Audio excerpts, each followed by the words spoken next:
So younger జనరేషన్కి నేను చెప్పేది ఒకే మాట actually 17 age of 17 to 21 is very difficult age. మనకి జడ్జ్మెంట్ రాదు ఆ టైంలో. సో ఏం వచ్చినా మనం ఇలా అవుతుంది అలా అవుతుంది ఒక డ్రీమ్లో వెళ్తాం యాక్చువల్లీ. సో ప్రాక్టికల్గా అది మన చేతిలో లేదు actually. So very difficult to handle that age. ఆ ఏజ్లో ఎట్ ద ఏజ్ ఆఫ్ 14 నేను ఇంటి నుంచి బయట వచ్చేస్తాను యాక్చువల్లీ. ఏదో చేయాలి నేను చేయాలని అనుకుంటా. అందరికీ లైక్ ఎలా అనిపిస్తుందంటే total word is villains, I'm the only person alone అలా వస్తుంది మైండ్ సెట్లో. సో అది నా లైఫ్లో బాగానే ఆడింది actually. So I went to first బెంగళూరులో తినడానికి లేదు, స్లీపింగ్ ప్లేస్ లేదు, అలా అయింది.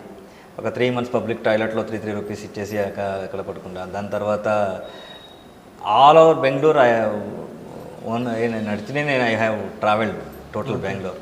ఓకే. సో ఆపర్చునిటీ కోసం వెయిట్ చేస్తా, ఏమీ ఆపర్చునిటీస్ రాలేదు. సో సైడ్ బై సైడ్ మనం ఫుడ్ కోసం మనం బేసిక్ వర్క్ ఉంది, స్కల్ప్చర్ వర్క్ ఉంది, అది చేస్తూ ఉంటాం యాక్చువల్లీ. సో వన్ మూమెంట్ తర్వాత ఈ మ్యూజిక్ పిచ్చి ఎక్కువ అయింది యాక్చువల్లీ. ఓకే. సో నేను ఏదో చేయాలి ఏం చేయాలి అని తెలీదు. So I went to all major music director place, nobody given that opportunity. అది ఆపర్చునిటీ కాదు, that time I'm not strong enough.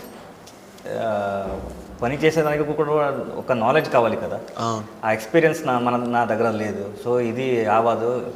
So I think ఈ ఇండస్ట్రీ మనకి వద్దు. So I will go to Mumbai అని ముంబైకి వెళ్ళా. బాంబేకి వెళ్ళారు. ఓకే. అక్కడ ఒక 1 year స్ట్రగల్ అయింది. ఒక 1 year స్ట్రగల్ అయిన తర్వాత ఒక ఆపర్చునిటీ పబ్లో ప్లే చేయడానికి. అక్కడ అన్ని హీరోస్ అన్ని వర్క్ చేస్తారని తెలిసింది. సో నేను వెళ్ళి పబ్లతో మాట్లాడా, నేను కీబోర్డ్ ప్లే చేస్తాను, ఆపర్చునిటీ చేస్తే we're waiting for that only, 1 day నుంచి వచ్చేయండి, పని అన్ని వదిలేసి వచ్చేయండి ఇక్కడ అని చెప్పారు. సో నేను ఆ టైంలో స్కల్ప్చర్ వర్క్ చేస్తూ ఉంటాను యాక్చువల్లీ విరార్లో, ముంబై విరార్. సో అందరికి వచ్చేసా 2003 ఐ థింక్ 3 or 4. ఆ రోజు కంప్లీట్గా హడావడి ఉంది. ఏమి ఇది ఫ్రేషన్ అన్ని చోట్ల చెక్కింగ్ జరుగుతుంది. సో ఏంది ఇది అని చెక్ చేసిన తర్వాత ఏదో బాంబ్ బ్లాస్ట్ అయిందన్న. సో అందుకే అన్ని చోట్ల చెక్కింగ్ జరుగుతుంది. నేను ఎలాగో అందరి వచ్చేసిన తర్వాత అక్కడ చూసా యాక్చువల్లీ నేను వచ్చే హోటల్ ఇది పబ్ ఉంది కదా, సీల్ అయింది. So 2 days back only something happen and it's been blocked. So దాని తర్వాత ఎక్కడికి వెళ్ళాలి అని నాకు ఐడియా రాలేదు. So thought better go to విలేజ్కి వెళ్దాం బెటర్ అని. విలేజ్కి వెళ్ళడానికి ఒక డబ్బు లేదు. సో ఎలాగో వీటి వచ్చేసా యాక్చువల్లీ. తానే వచ్చేసిన తర్వాత అక్కడ చెకింగ్ అయింది. నా దగ్గర తబలా, గిటార్, ఇన్స్ట్రుమెంట్, బ్యాగ్ అన్నీ ఫుల్లీ ఉంది. I'm instrument lover. Okay. So అది చెక్ చేసేదానికి ఒక పోలీస్ ఆపిన తర్వాత కంప్లీట్గా అది అన్నీ పగలగొట్టి ఫుల్ ఇది చేశారు. ఒక కీబోర్డ్ మొత్తం మిగిలింది. సో ఆ టైంలో ఇది ఇంకొక పోలీస్ వచ్చేసి, ఎందుకు వీళ్ళు మ్యూజిషియన్ కదా, మీరు ఎందుకు చెక్ చేయాలి కదా అని ఆయన.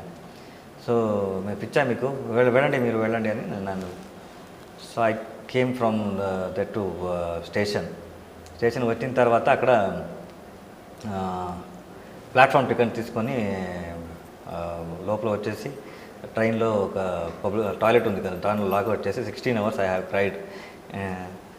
సో ఎందుకు నాకు ఇంత కష్టం వస్తుంది భగవంతుడు అలా తిట్టాను యాక్చువల్లీ.